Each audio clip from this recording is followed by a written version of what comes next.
고린도서 1장 20절은 이렇게 말씀하고 있습니다. 하나님의 약속의 말씀은 얼마든지 그리스도 안에서 이해가 되니 그런즉 그로 말미암아 우리가 아멘하여 하나님께 영광을 돌리게 된다고 말씀하고 있습니다. 여기서 있는 강사의 말로 들어봤자 아무런 의미도 없어요. 저 실력도 없고 능력도 없지만, 그렇지만 제 입을 통해 선포되는 하나님의 약속의 말씀은 요한복음 6장 63절 말씀대로 살리는 것은 영이니 육은 무익함이라. 내가 이른 말이 영이요 생명이 될 줄 믿습니다. 더 나아가 시편 107편 20절에서 21절 말씀을 보면 저가 그 말씀을 보내요. 저희를 고치사 이경에서 건져 내시는도다. 주의 인자하심과 인생에 행하신 기이한 일들을 인하여 주를 찬송하게 된다고 하신 약속의 말씀이 그대로 이루어지게 될 줄 믿습니다. 하나님 지금도 예배자들을 찾고 계세요. 하나님 찾으신 예배자를 범주 안에 들어오면 예배를 통해서 히브리서 13장 8절 말씀대로 어제나 오늘이나 영원토록 동일하신 그 주님을 만나고 경험하고 체험하기만 하면 우리가 변하여 새 사람이 되어서 제2의 제3의 인생을 다시 시작하게 된다고 말씀하고 있습니다. 우리가 인생을 살아가다 보면 앞에는 홍해가 가로막혀 있고 뒤에는 애굽의 군대가 따라오는 내 힘과 능력으로 도저히 감당하지 못할 때 하나님은 우리 인생 가운데 찾아오셔서 출애굽기 14장 13절에서 14절까지의 말씀을 통해서 위로와 격려의 말씀을 하고 있습니다. 모세가 백성에게 고하여 이르기를 너희는 두려워하지 말고 가만히 서서 오늘날 너희를 위하여 행하시는 구원을 보라. 너희가 오늘 본 애굽 사람을 영원히 보지 아니하리니 여호와께서 너희를 위하여 싸우시리니 너희는 가만히 있을지어다. 할렐루야. 이렇듯이 내 힘과 능력으로 도저히 감당하지 못할 일들이 우리의 삶 가운데 펼쳐질 때 납작 엎드려서 예배에 집중하고 기도하고 찬양할 때 하나님께 우리 인생 가운데 찾아오셔서 우리를 대신하여 싸워주신다고 말씀하고 있습니다. 이사야 41장 10절 말씀을 보더라도 두려워 말라. 내가 너와 함께함이라. 놀라지 말라. 난 너의 하나님이 됨이라. 내가 너를 굳세게 하리라. 참으로 나의 오른손으로 너희를 붙잡아 주신다고 말씀하고 있습니다. 매일매일 예배에 집중했던 사도 바울은 예배의 중요성에 대해서 로마서 12장 1절에서 2절을 통해서 이렇게 강조하고 있는데, 그러므로 형제들아 내가 하나님의 모든 자비하심으로 너희를 권하노니 너희 몸을 하나님이 기뻐하시는 거룩한 산제사로 드리라. 이는 너희 들을 영적 예비니라. 너는 이 세대를 분받지 말고 오직 마음을 새롭게 함으로 변화를 받아 하나님의 선하시고 기뻐하시고 온전하신 뜻이 어디에 밝게 깨달아 알 수 있는 신앙의 안목을 예배를 통해서 활짝 열어주신다고 말씀하고 있습니다. 사도 바울도 사역 가운데 이런 간증과 고백을 하고 있는데, 우리가 사방으로 우겨싸움을 쌓여도 쌓이지 아니하고 답답한 일을 당하여 낙심하지 아니하고 핍박을 받아도 거꾸를 뜸을 당하도 망하지 않게 된다고 고린도서 4장 8절에서 9절을 통해서 고백하고 있고 간증하고 있고, 더 나아가 예배에 집중해서 이 세상과 하나님 나라를 앞당겨서 이 세상과 하나님 나라를 동시에 살아갈 때 고린도서 6장 9절에 10절 말씀을 대로 이루어졌다고 고백하고 간증하고 있습니다. 무명한 자 같으나 유명한 자요, 죽은 자 같으나 보라 우리가 살고, 징계를 받은 자 같으나 우리가 죽임을 당하지 아니하고, 근심만한 자 같으나 항상 기뻐하고, 가난한 자 같으나 많은 사람들을 부유케 하고, 아무것도 없는 자 같으나 모든 것을 소유한 자로 하나님께서 반드시 만들어 주실 줄 믿습니다. 하나님은 예배자를 찾으시고 하나님 찾은 예배자를 범주 안에 들어오면 있어야 될 필요한 모든 것들을 채우시고 공급해 주신다고 말씀하고 있습니다. 창세기 22장 14절 말씀을 보더라도 아브라함이 그 땅 이름을 여호와의 이름을 하였으므로 오늘날까지 사람들이 이르기를 여호와의 산에서 준비된다고 말씀하셨고, 사도 바울은 예배를 통해서 이로부터 끊임없는 공급을 받았다고 간증하고 있는데, 빌립보서 4장 19절 말씀을 보면 나의 하나님의 그리스도 예수 안에서 영광 가운데 그 풍성한 대로 너희 모든 쓸 것을 채우시고 공급해 주신다고 하신 약속의 말씀이 이루어졌다고 말씀하고 있습니다. 우리가 이렇게 자유스럽게 하나님의 전에 나와서 예배드리는 거 하나님한테 감사하셔야 돼요. 우리가 코로나19가 처음 시작할 때 정부에서 예배 제한을 시키고 인원 제한을 시키고 예배 드리지 못할 때가 있었는데 앞으로 그런 일들이 다가오지 않는다는 보장은 없어요. 그래서 우리가 예배에 집중해야 될 이유가 바로 거기에 있는데, 코로나19가 처음 시작할 때 언론에서 떠들썩하게 했던 인천의 모 지역이 있었어요.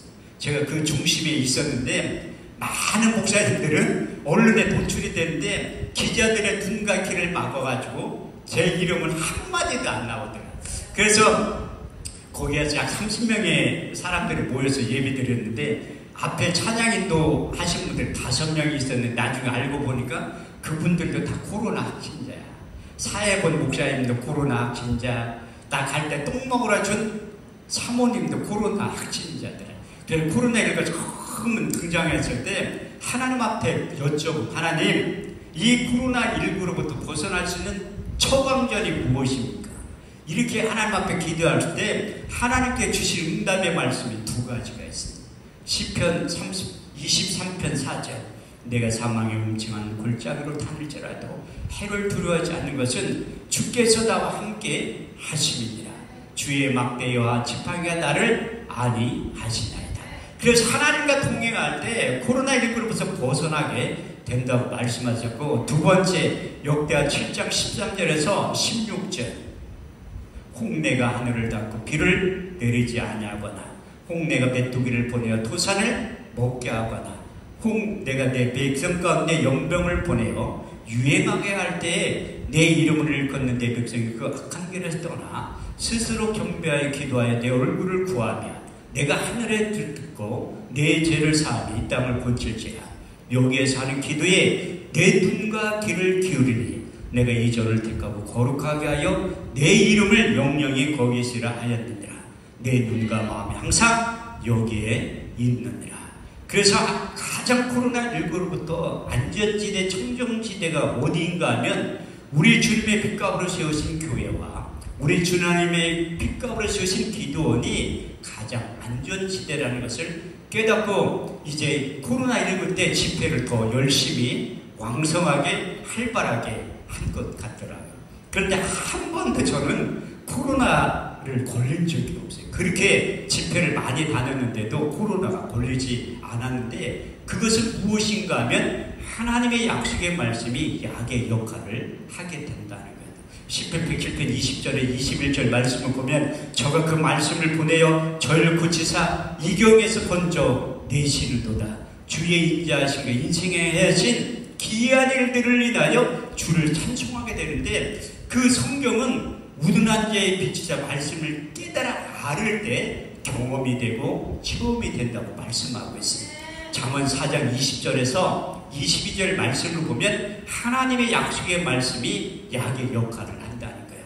내 아들아 내 말에 주의하며 내가 이르는 것에 내 귀를 기울이라. 너는 그것을 내 눈에서 떠나지 말며 내 마음속에 지켜라. 그것을 얻는 자의 생명이 되며 온 육체의 건강이 됩니다.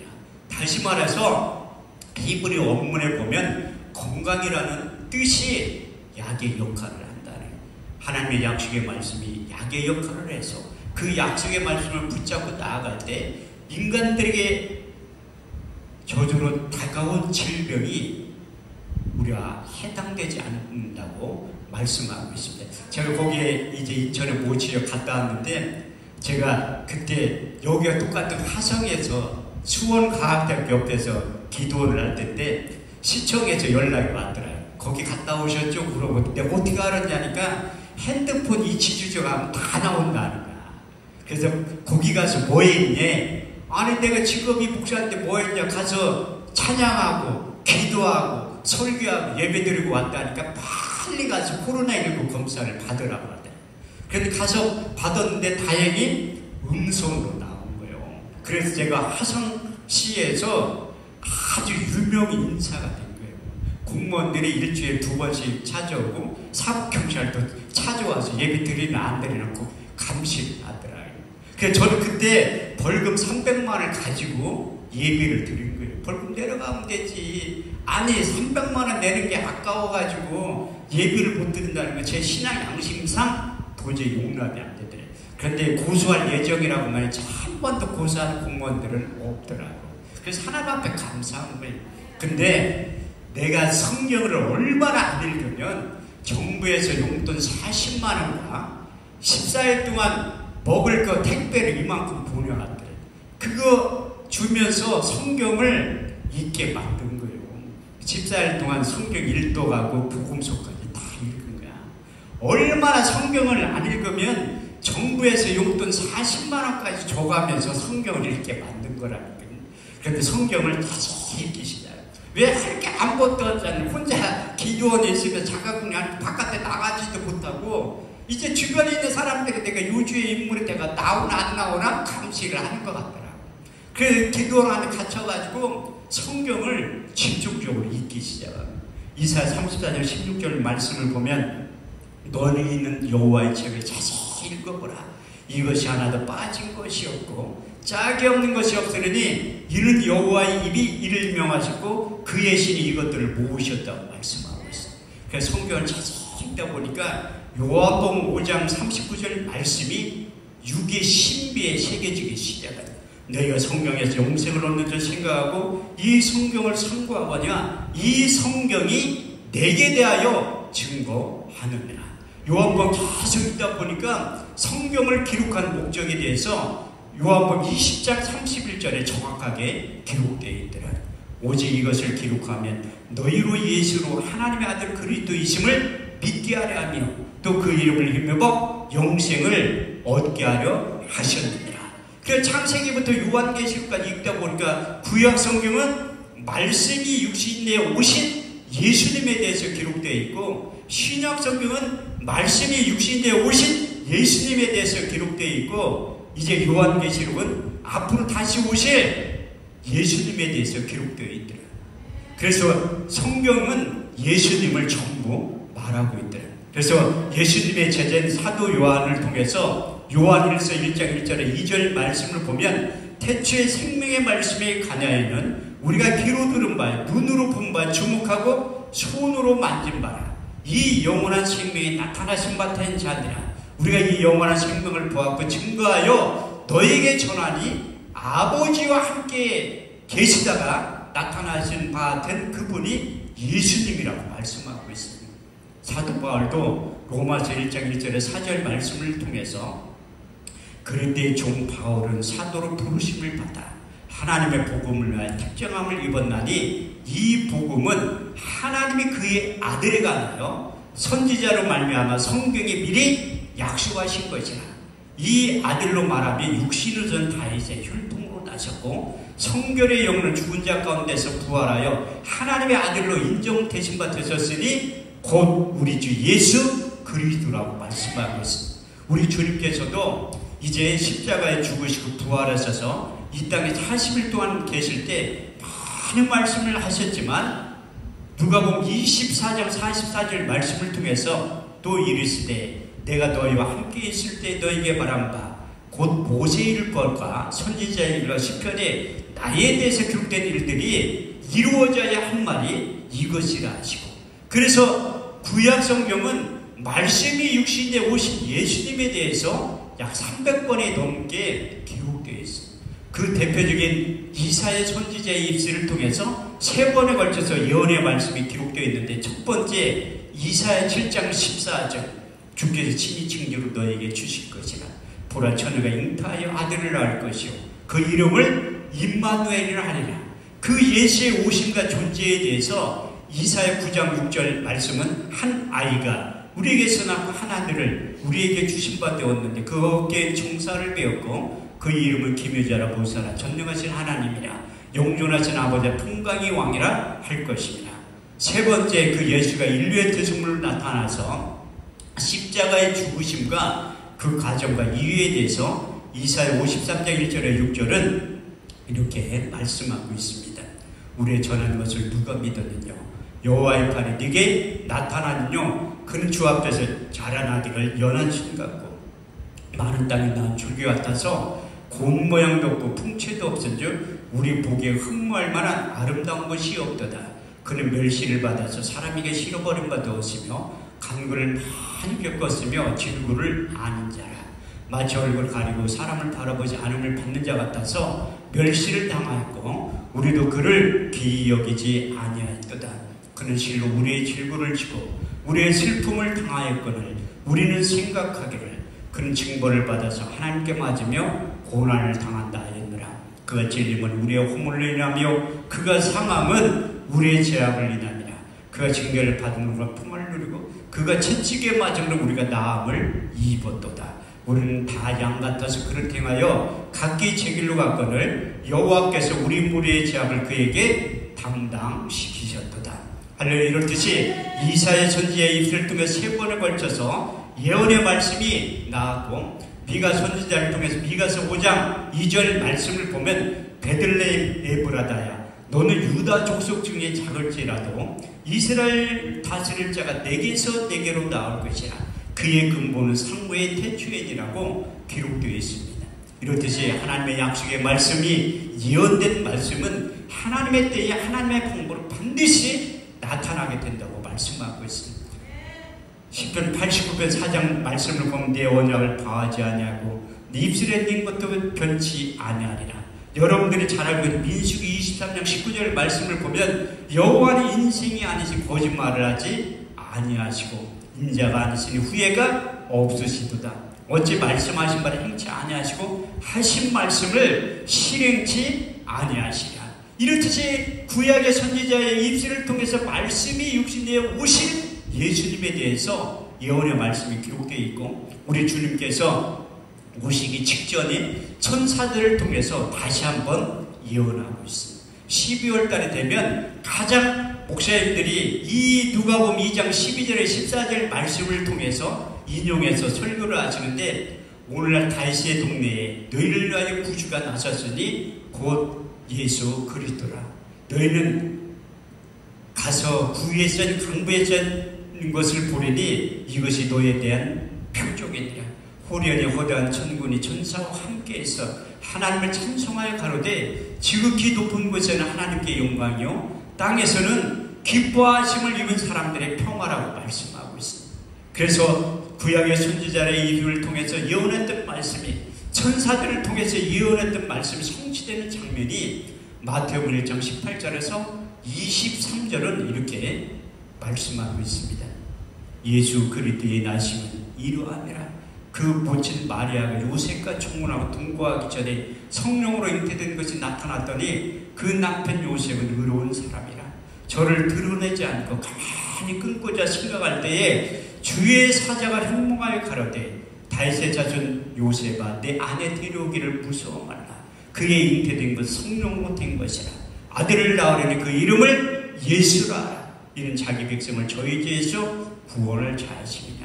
볼지어다 저희가 잉타의 아들을 낳을 것이요 그 이름은 임마누엘이라 하리라 하셨으니 이를 번역한즉 하나님이 우리와 함께 하셨느니라.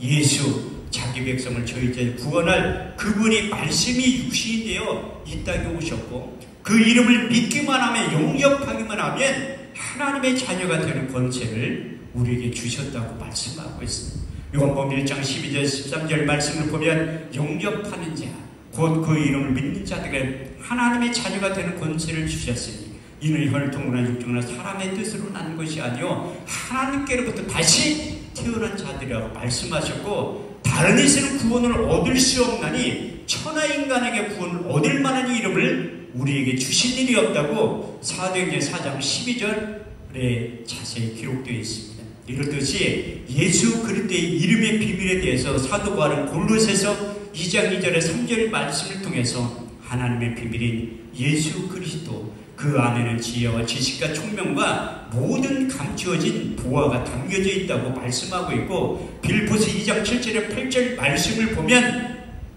하나님 모든 이름 위에 뛰어난 이름을 주사 하늘에 있는 자들과 땅에 있는 자들 땅 아래에 있는 자들로 모든 무릎을 예수의 이름으로 꿇게 하시고 모든 입으로 예수를 주로 시인하여 하나님 아버지께 영광을 돌리게 하였느니라.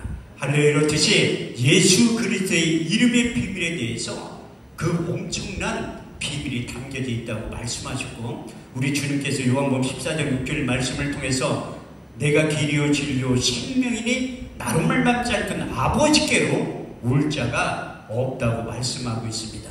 이렇듯이 우리가 예수를 구주로 시인하는 게 쉬운 것 같지만 결코 쉽지 않다고 말씀하고 있습니다. 우리 주님께서 제자들을 이끌고 가이사랴 빌립보 지방에 가서 제자들한테 물어본 거예요. 사람들이 인자를 누구라 하느냐? 더러는 세례 요한, 엘리야, 에레미야 선지자 중에 하나이다. 왜 그 당시에 예수님이 선지자 중에 하나라고 느꼈냐면 우리 주님께 많은 이적과 기적을 행하셨기 때문에 그래요. 우리 주님의 3대 사역, 가르치고 고치시고 전파하셨던 3대 사역이 마태복음 4장 23절에서 24절 말씀을 통해서 두 절에 함축적으로 사역에 대해서 말씀하고 있는데, 예수께서 온 갈릴리에 두루 다니사 저희 해당에 천국 복음을 전파하세 백성 중에 모든 병과 모든 약한 것을 고치셨으니 그의 소문이 온 지라에 퍼진지라. 백성들의 모든 앓는 자, 곧 각색병과 고통에 걸린 자, 귀신 들린 자, 간질한 자, 중풍병자를 데려오니 거기서 다 고치셨다고 말씀하고 있습니다. 그래서 구약의 선지자처럼 생각을 했는데, 그때 우리 주님께서 제자들에게 물어보면 너희는 나를 누구라 하느냐? 그때 베드로가 주는 그리스도시요 살아계신 하나님의 아들입니다. 그때 우리 주님께 다요나 시몬아 내가 복이 있도다.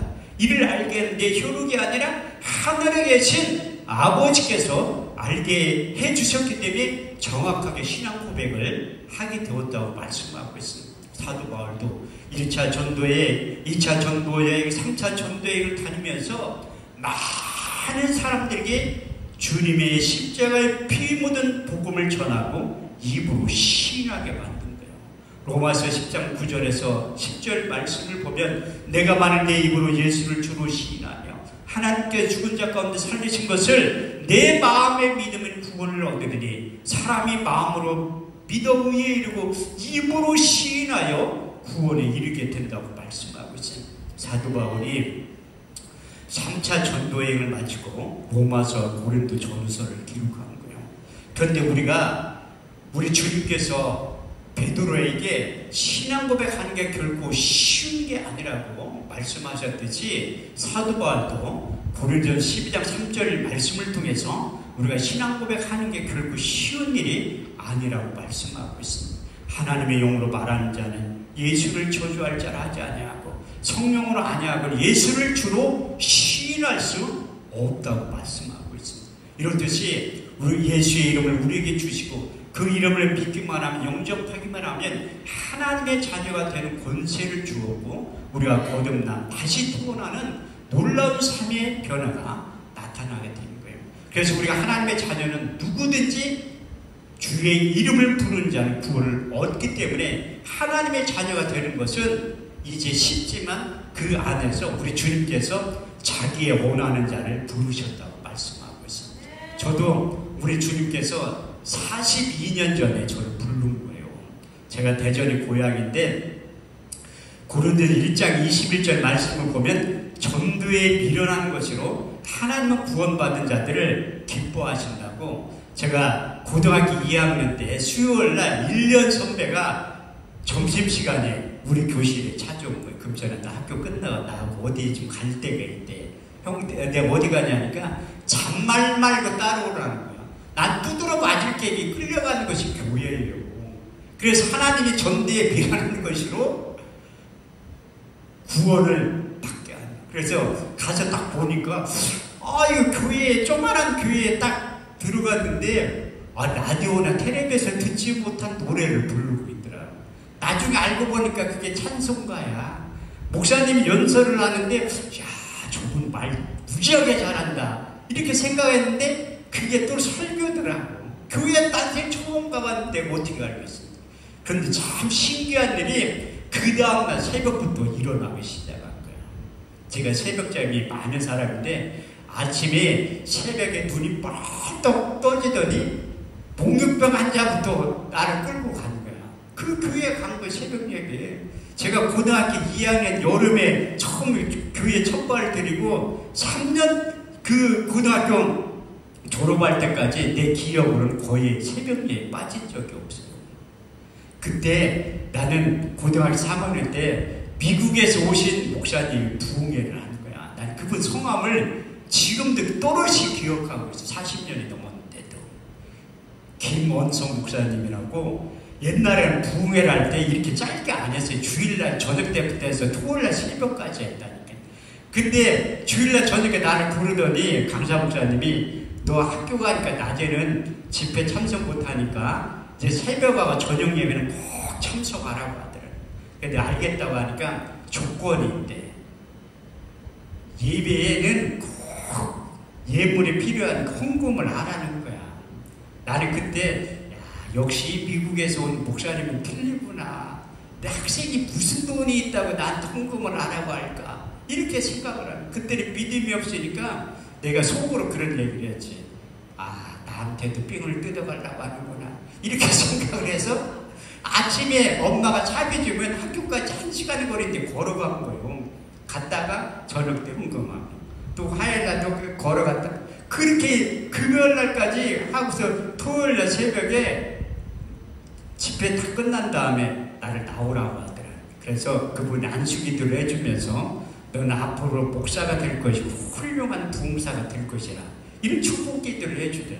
저는 하나도 안 믿었어요. 왜냐하면 담임 목사님하고 짜고 내가 고등학교 졸업할 때면 서울로 학교 갈 게임에 나를 주저앉히려고 저런 얘기를 하는구나. 그렇게 생각을 했는데 그 말씀이 떠나지 않는 거야.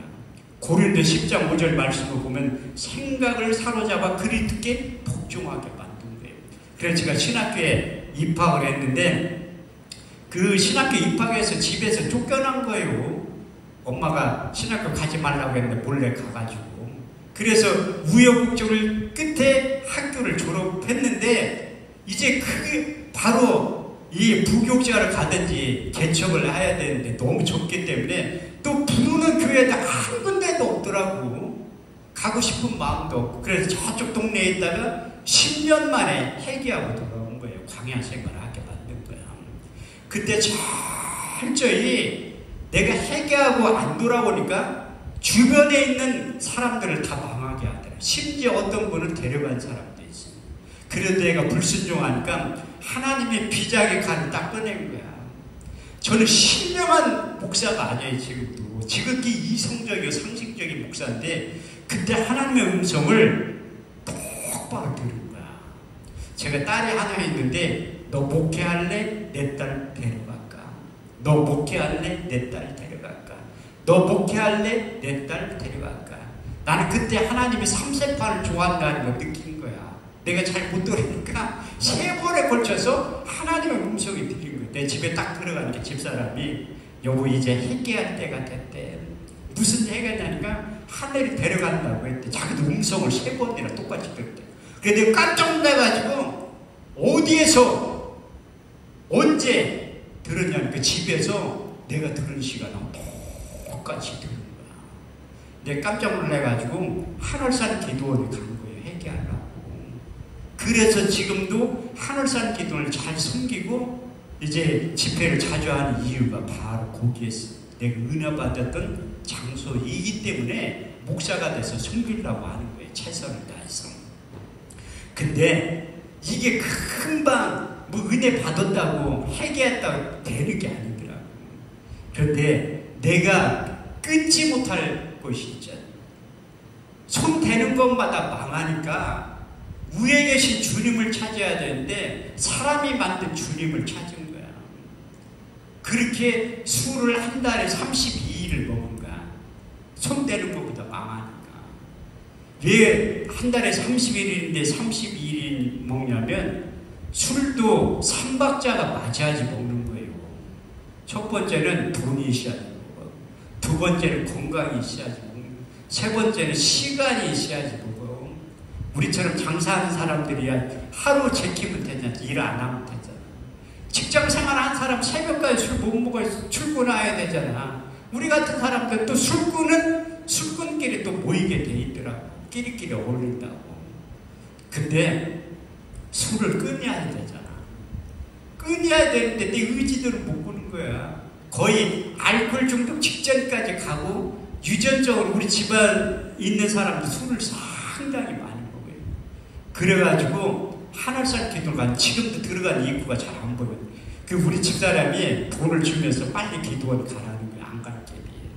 내가 그날도 잊어먹지도 않는데 주일날 술을 기도원가 못 먹을 것 같아가지고 엄청나게 많이 먹은 거예요. 음주 단속했으면 걸렸다니까. 입에 술 냄새가 불풀 나지.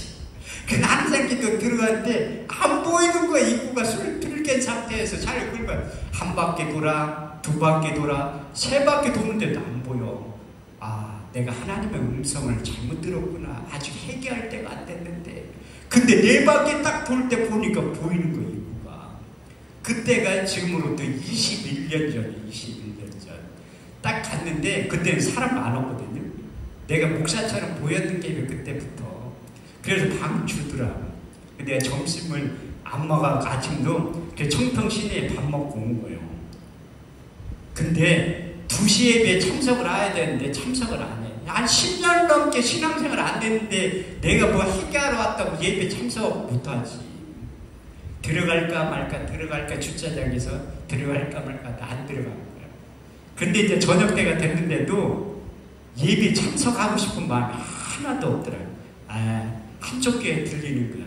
너 오늘 저녁까지만 술 먹고 내일 새벽 예배부터 참석해. 시동거래 나가려고 하면 한쪽 귀에서는 너 나가면 나하고 끝이다.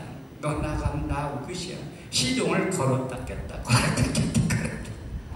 저녁 예배 참석을 안 한 거예요. 못한 거지.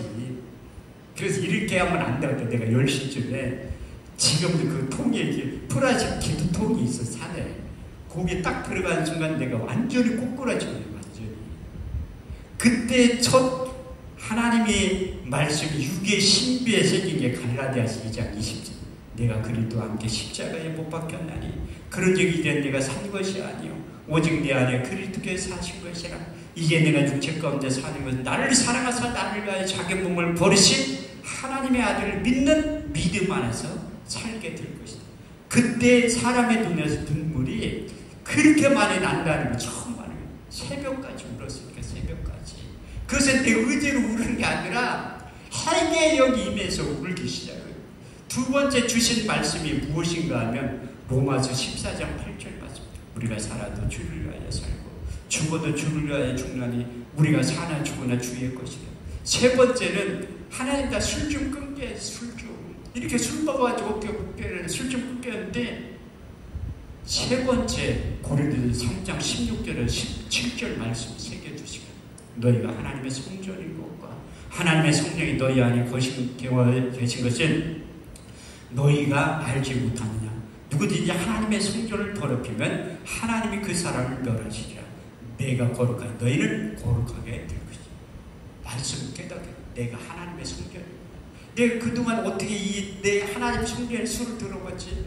그렇게 철저히 회개하고 네 번째 새겨주신 말씀이 로마서 12장 11절에 15절 말씀이 부지런하여 게으르지 말고 열심을 품고 주를 섬겨라. 소망 중에 즐거워하며 환난 중에 참으며 기도에 항상 힘쓰며 성도들의 쓸 것을 공급하며 손 대접하기를 힘쓰라. 너희를 핍박하는 자를 축복하라. 축복하고 저주하지 말라. 즐거워하는 자들 함께 즐거워하고 우는 자들로 함께 울라는 거예요. 다섯 번째 주신 말씀이 무엇인가 하면 하나님께서 개척할 수 있는 능력을 주신다는 거예요. 마태복음 21장 1절에서 4절 말씀을 보면 사람들이 예루살렘에 가까이 와서 감난산 벳방에 이르렀을 때 예수께 두 제자를 부르시며 이르시되 너희는 맞은편 마을로 가라. 곧 매인 나귀와 나귀 새끼가 함께 있는 것을 보리니 풀어 내게로 끌고 오너라. 누가 무슨 말을 하거든 주가 쓰시겠다 하라. 그럼 즉시 보내리니 이는 선지자로 하신 말씀을 오늘과 같이 이루려 하심이니라. 그래서 내가 가서 주가 쓰시겠다 입으로 시인할 때 즉시 보내주신다고 하신 약속의 말씀을 받은 거예요. 그래서 교회를 개척하려고 했는데 내 마음이 좀 찔리는 거야. 사도행전 1장 1절에 8절 말씀을 보면 예수님을 만난 자들을 통해서 예수의 증인이 된다는 거예요. 그런데 난 예수님을 만난 적이 없잖아. 데오빌로 내가 먼저 쓴 글에는 예수께서 행하시며 가르치기를 시작하신부터 택하신 사도들과 성령으로 명하시고 승천하신 일까지 이걸 기록하였느라. 해 받으신 후에 친히 40일 나타나사 40일 동안 저에게 보이시며 하나님 나라에 대해서 말씀하셨느니라. 사도와 같이 보이사 저에게 분바에 가라사대 예루살렘을 떠나지 말고 네게 들은 바 아버지의 약속하신 것을 기다려라. 요한은 물로 세를 베풀었으나 너희는 몇 날이 못되어 성령으로 세를 받게 될 것이라. 저희가 모였을 때 예수께 여쭤가로되 주께서 이스라엘 나라를 회복하심이 있다나. 그러니까 예수께서 가라사대 때와 기한은 아버지의 자기의 거울 안에 두어서 너희 알 바 아니오. 오직 성령이 너희에게 임하시면 너희가 권능을 받고 예루살렘 온 유대와 사마리아 땅 끝까지 이르러 내 증인이 될 것이야. 근데 나는 예수님을 만난 적이 없잖아요. 그럼 어떻게 증인이 돼? 이증자지, 이증자. 그래서 예수님을 만나고 싶어서, 보고 싶어서 성서와 현장 연수를 갔다 온 거예요. 남들은 성지순례라고 하는, 저는 좀 고급 단어를 써가지고 성서 속의 현장 연수를 갔다 왔다니까. 딸내미 데리고. 그래서 필라도 법정에서 비아돌로로사 고난의 골 십자의 길을 출발하기 직전에 기도하고 싶은 사람이 있으면 손들어 보라고 하더라고요. 제가 손을 번쩍 들으니까 초등학교 다니는 우리 딸이 아빠 내 옆구리를 딱, 아빠 창피하게 왜 목사님들이 있는데 아빠가 굳이 왜 기도를 하려고 해. 저는 꼭 하고 싶더라고요. 왜냐하면 우리 주님을 만나고 싶기 때문에 이증자의 삶을 살기 싫어서 거기까지 찾아간 거잖아요. 그래서 그 말씀을 인용한 거예요. 우리의 전하는 것을 누가 믿었느냐. 여호와의 팔이 네게 나타나느뇨. 그는 주 앞에서 자라나기를 연한 술 같고 마른 땅에 난 죽기 같아서 고운 모양도 없고 풍채도 없은 줄 우리의 보기에 흠모할 만한 아름다운 것이 없도다. 그는 멸시를 받아서 사람에게 싫어하는 바 되어서 간고를 많이 겪었으며 질구를 하는 자라. 마치 얼굴을 가리고 사람을 바라보지 않음을 받는 자 같아서 멸시를 당하였고 우리도 그를 기이 여기지 아니하였도다. 그는 실로 우리의 질구를 지고 우리의 슬픔을 당하였거늘 우리는 생각하기를 그는 징벌을 받아서 하나님께 맞으며 고난을 당한다 하였노라. 그가 찔림은 우리의 허물을 인하며 그가 상함은 우리의 죄악을 인하니라. 그가 징계를 받은 우리가 평을 그가 지치게 맞음으로 너희가 나음을 입었도다. 그 말씀을 묵상하니까 약 40명에 있는 목사님들 다 울기 시작하더라고요. 그런데 여기 우는 사람 한 명도 없잖아요. 그것이 환경이 그만큼 중요하다는 거예요. 근데 9박 11일 동안 다 돌아봤는데 못 만나고 거야. 그래서 내가 양평기도원에 기도하러 간 거야. 딱 보니까 써있더라고. 여기에 잠언 8장 17절 말씀이 나를 사랑하는 자들이 나의 사랑을 입으며 나는 간절히 찾는 자가 나를 만나게 될 것이라. 그래 간절히 찾기 위해서 기도처를 확보해서 제가 분당에 15년 살았는데 율동공원 넘어가 태적교회 그 기도처가 있어요. 지금도 힘들고 어려우면 찾아갔는데 청성대점 돌로 만들어놨어. 나라 민족을 위해서 20명의 사람들이 모여서 기도하는데, 그런데 하나님이 저 한 사람 목사 만들려고 2달 만에 다 종결을 한 거야. 2달이 지나니까 기도하러 오는 사람 아무도 안 오고 나 혼자밖에 없어. 우리 집사람이 실업자가 맨날 어디 가냐 아침마다 당신 알 거 없어. 하나님 나를 불러서 가. 매일 그 장소에 가서 기도하고 성경 보고 그랬던 거예요. 근데 아니 너희는 여호와를 만날 만한 때에 찾으라. 가까이 계실 때 그를 부르라고 했는데 안 만나죠. 그래서 1년이 지난 거예요. 1년이. 근데 14개월 되는 어느 날 사도행전 9장, 사도행전 22장, 사도행전 26장 말씀이 나에게 이루어지고 그것은 사도 바울이 담색 도상에서 우리 주님을 만나는 장면에 대해서 기록되어 있어요. 빛으로 찾아오신 주님을 만난 거야. 그때 우리 주님하고 5분 정도 대화를 하고 깨어난 것 같은데 8시간이 지난 거예요. 그때 하늘의 시간 개념을 체험하게 됐는데 하나님께 2가지의 말씀을 경험시키고 체험시키고, 첫 번째가 베드로서 3장 8절 사랑하는 자들은 죽게는 하루가 천년 같고 천년이 하루 같은 이 한 가지를 잊지 말라. 두 번째 시편 90편 4절 말씀. 주의 목전은 천년이 지나가는 어제 같으면 밤에 한 경점 같을 뿐입니다. 그 빛을 찾는 우리 주님께서 5가지의 말씀을 육의 신비에 새겨주신 다음에 너는 앞으로 이런 사역을 하게 될 것이다 말씀을 하시고, 첫 번째가 너는 스승으로서 목회하지 말고 아비의 심령을 가지고 목회를 하라는 거예요. 고린도서 4장 15절 말씀을 새겨주신, 그리스도 안에서 1만 스승이 있으니 아비는 많지 아니하니 내가 보고 무슨 너희를 낳았습니다. 그때 우리 주님께서 저에게 말 잘할 수 있는 능력을 주신 거예요. 성경에 말 못한다고 써있는 사람이 유일하게 바울이에요. 고린도서 10장 10절 말씀 보면 그 편지는 중하고 심히 있으나 그 몸으로 더해야 되는 말에 시원치 아니하니라. 고린도 11장 6절 말씀을 보더라도 그가 이렇게 고백하고 있습니다. 나는 말에는 조라나 지식에 그렇지 아니하도다.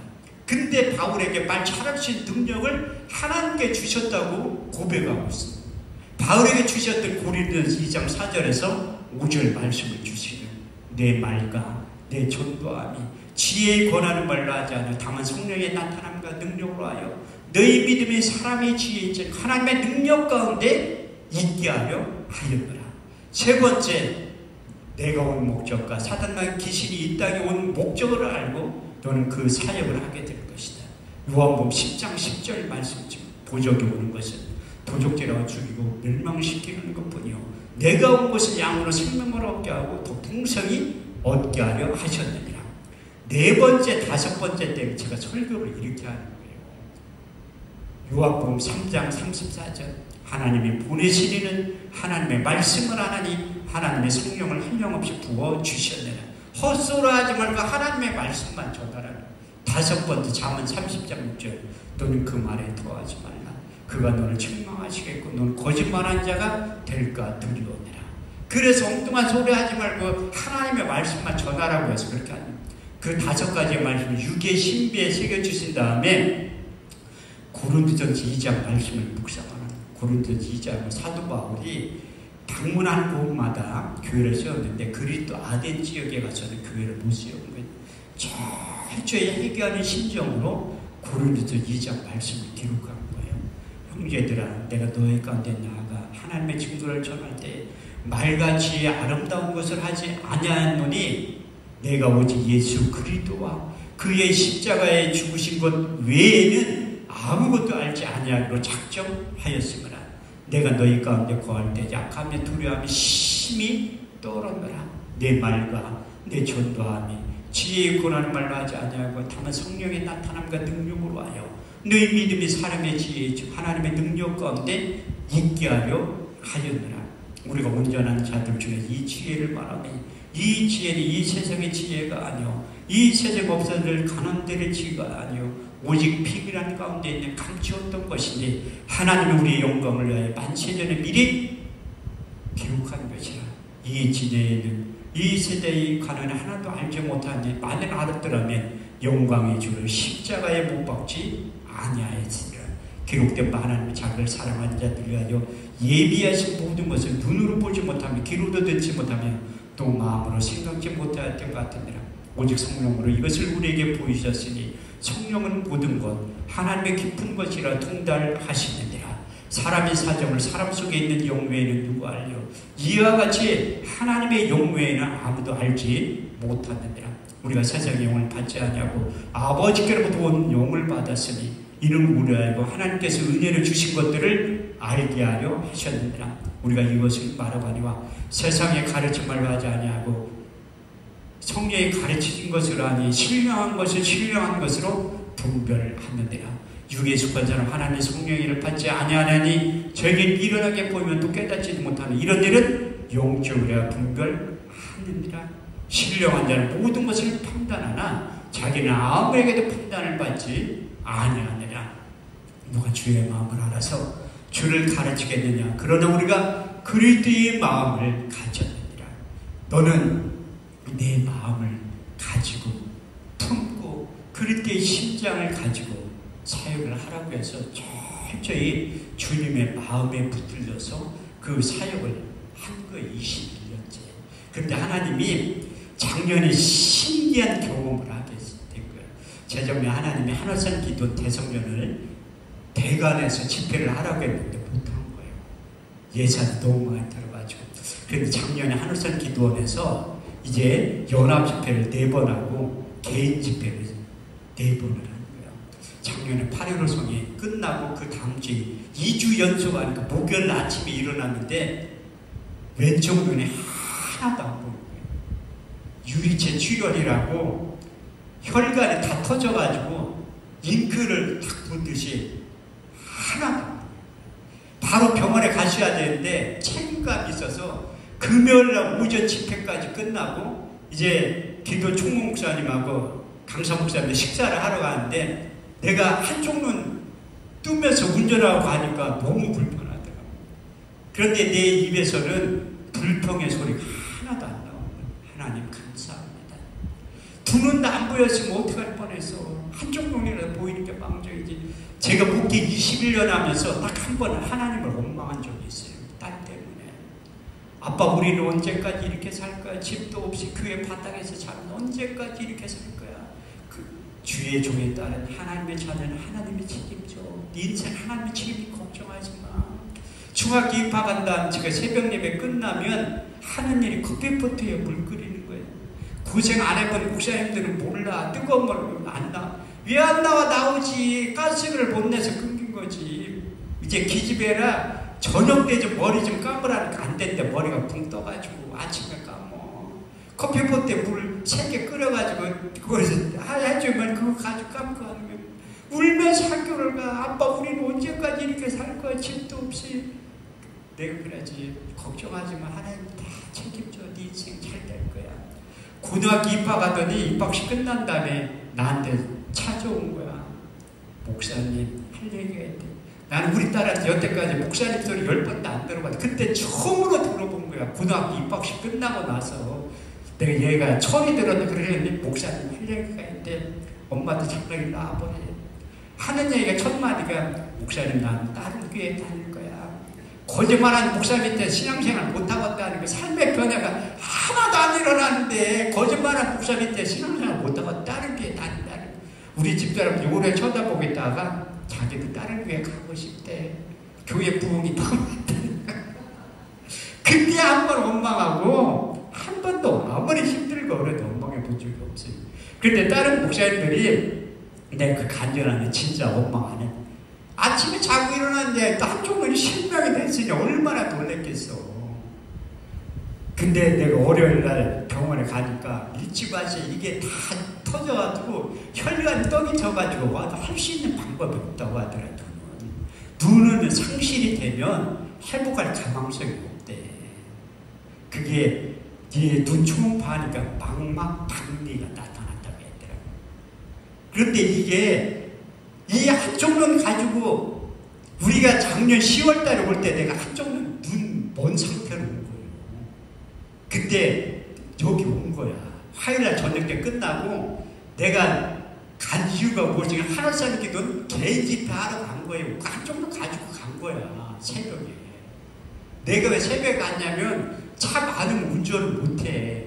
한쪽 눈 거기 거리감이 안 보여가지고 갔는데 거기 갔다 와서 또 광명에 있는 기도를 집회를 하다가 한쪽 눈이 유리체 출혈이 일어난 거예요. 이제 두 눈이 안 보이기 시작한 거야. 안 보이고. 내 차에 그 소경대를 들고 다니는 지팡이 있어요. 흰 지팡이. 그거 가지고 요즘 간증하러 다닌다. 소경이 돈 떴다. 지난해 좀 무주 다누리 힐링타운에서 그 원장님이 포스터 만들 때 신봉사가 돈 떴다고 그게 적혀놨어. 나한테 그랬지. 신봉사 아니고 한봉사라고.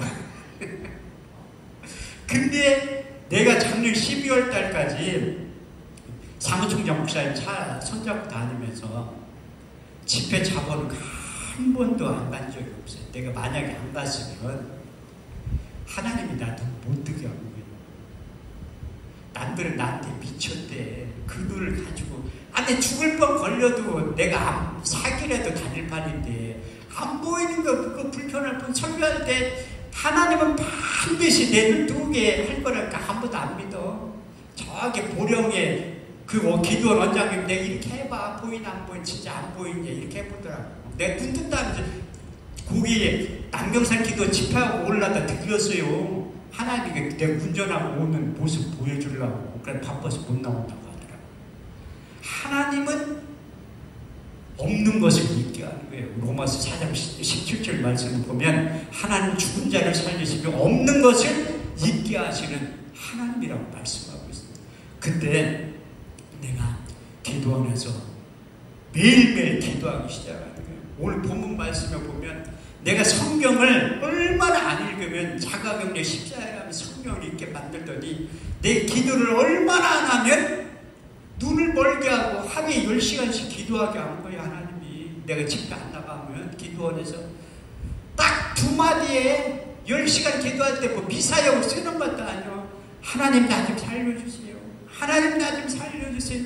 하나님 내 눈을 열어서 보게 해주세요. 내 눈을 열어서 보게 해주세요. 이렇게 10시간씩 기도하는 거예요.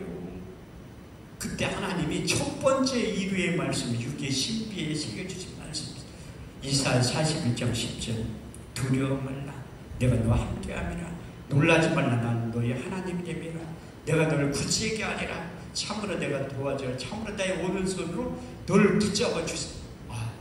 두려워하지 말라는 거. 눈 멀은 거에 대해서 두려워하지 말라. 근데 우리 기도의 목사님들이 신방 와서 실명 왔다는 소리를 듣고 와서 실명해서 하는 얘기가 내가 아는 사람들도 당뇨 합병증으로 실명했어. 아니 나한테 그런 얘기를 뭘로 해. 나한테 뭘 실명하라는 거야. 뭐요. 이루의 말을 한다고 그 얘기를 왜 해. 아는 사람이 당뇨 합병증으로 실명했다고. 나는 그 얘기를 들으면 믿음이 있다가 확 줄어. 그 다음날 간다 하면 또 기도하고 하나님 나 좀 살려주세요. 내 눈을 열어서 보게 해주세요. 그때 두 번째 말씀, 육의 신비의 말씀이 이사야 35장 5절 말씀. 그때 소경이 밝을 것이며 기머거리의 귀가 열릴 것이며 그때의 조는 자들이 40까지 들 것이며 봉헌의 혀는 노래하게 될 것이라.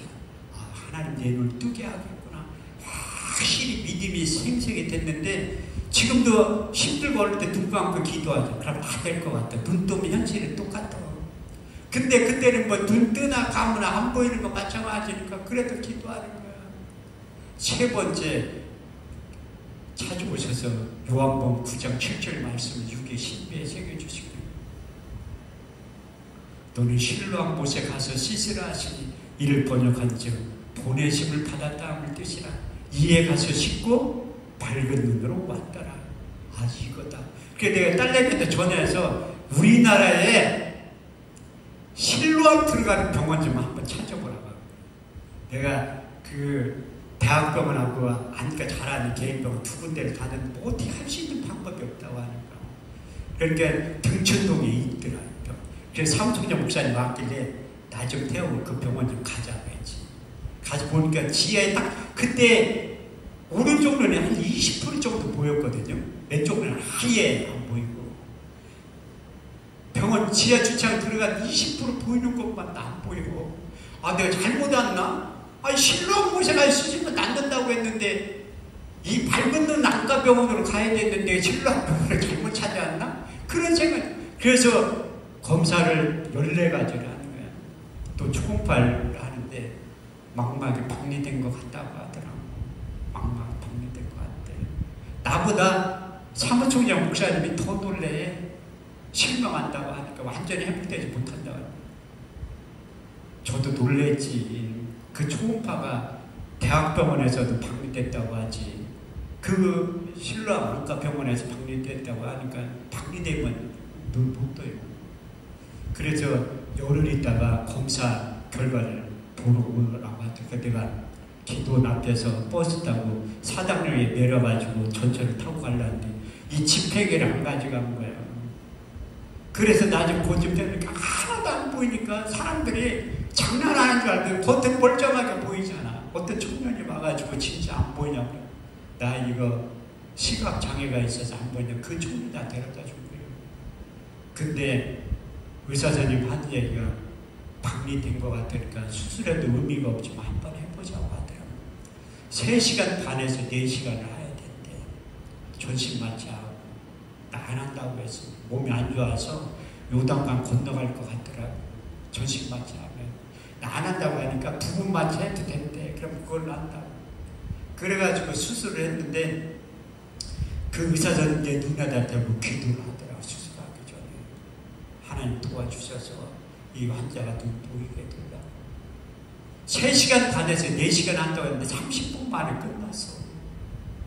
내가 기쁘기도 하고 슬프기도 하는 거야. 들은 상식이 있잖아. 암 수술할 때도 배가 나가지고 암이 다 전이 돼서 퍼지면 배를 그냥 꼬매버려요. 내 눈도 그렇구나. 박리돼가지고 이 회복될 가망성이 없으니까 빨리 끝내는구나. 그랬더니 내 끝나고 나서 안대를 붙여놨더라고. 왜 빨리 끝내냐니까 눈을 열어보니까 너무 좋다. 그래서 내가 하나님 앞에 병원 수술 날짜를 잡고 기도하기 더 열심히 기도하는 거예요. 그때 4번째 유기 신비에 새겨주신 말씀이 10편 119편 50절 말씀. 그 말씀이 내게 혼란 중에 이르라. 주의 말씀이 너를 살리시옵느니라. 5번째 10편 30편 2절. 내가 여호와께 부르짖으매 내 병을 고치셨나이다. 그 약속의 말씀을 붙잡고 수술대에 쓴 거예요. 그래서 수술 끝나고 나서 병실이 없어 그 옆에 호텔에 있다가 아침에 간 거예요. 안대를 주고. 내가 밤새도록 하나님 앞에 이게 띄면 보여야 되는데 안 보이면 어떡할 거야. 근데 안대를 의사선생님 띄는 순간 내 입에서 할렐루야 소리가 나오더라. 할렐루야. 이 보이기 시작하니까 보이기 시작하니까. 근데 오른쪽 눈도 수술을 하자고 하더라. 내가 안 한다고 했어. 내가 어디 가서 이 간증을 하니까 수술해서 나은 거래. 막막 박리되면 수술을 안 나서요. 그래서 내가 수술 안 한다고 하니까 아니 수술을 해야지 왜 안 하냐. 나 안 한다고. 그때 직업이 뭐냐고 물어보는데 목사라고 하니까 내가 설교한테 간증하는데 수술에 나섰다고 하지 기도해서 나섰다고 나한테 사람들 압니다. 근데 수술 지금은요 한 달에 한 번씩 가서 검사하거든요. 수술한 왼쪽 눈도 오른쪽 눈이 더 잘 보여. 하나님은 지금도 일하시고 역사하시는 거예요. 그래서 내가 하나님 앞에 기도를 하는 거야. 하나님, 나 한월산 기도 대성전에서 집회를 하는데 눈 보이게 해주세요. 그럼 내가 할게요. 눈 보이게 해주시면 안 돼요. 그래서 예산을 짰는데 4,800만 원 들어가. 아니 돈 10원도 없이 그걸 한 거예요. 그 기도 총목사님 내가 계약금 300만 원 줄 때도 진짜 할 거냐고 물어보더라고요. 우리가 처음으로 하는 거예요. 이천석 목사님 손촌하고 빌려줄 단체도 없어. 근데 전혀 모르는 사람들을 통해서 동역자를 붙이기 시작하더라고요. 어제 왔던 그 찬양 인대 전투단도 그 천보산에서 이제 3년 찬양 인도했던 사람 반주자를 12년 했다고 하더라고요. 그분도 누굴 소개를 시켜서 만나게 된 거예요. 그래서 돈 있는 사람들을 붙이기 시작하는 거야. 근데 월요일날 그 예산이 3천만 원 넘게 들어갔거든요. 그 대관료가 1,000만 원이고 숙식 제공하는데 강사를 주고 먹이고 재교육 하는데 나는 또 그 믿음이 있잖아. 뭐 대관료 1,000만 원 내는 것도 힘든데 내가 처음으로 하는 큰 대관 집회라 숙식 제공을 다 하고 싶더라고. 그래서 다 한 거예요. 그 돈도 꽤 많이 들어간 거야. 근데 하나님이 동역자를 붙여서 그 물질이 적잖하지 않고 다 채워지더라고. 참 하나님 일하시는 게 놀라워. 그래서 내가 그 눈 멀게 하고 하나님 앞에 기도할 때 책망의 소리를 3가지를 들은 거예요. 난 믿음이 있다고 자부하던 목사 중에 한 사람인데 내가 그렇게 하나님께서 하나님 기도원 대성을 집회를 하라고 했는데 돈이 없어서 못한 거예요. 사람 동원할 수 있는 능력도. 그런데 시키신 분이 책임지잖아. 믿음이 없는 거야. 철저히 회개하면서 고린도 13장 5절 말씀을 생각나게 하더래. 너희가 믿음이 있는가? 너희 자신을 시험하고 학교해. 나는 믿음이 있었다고 착각해서 믿음이 하나도 없는 거예요.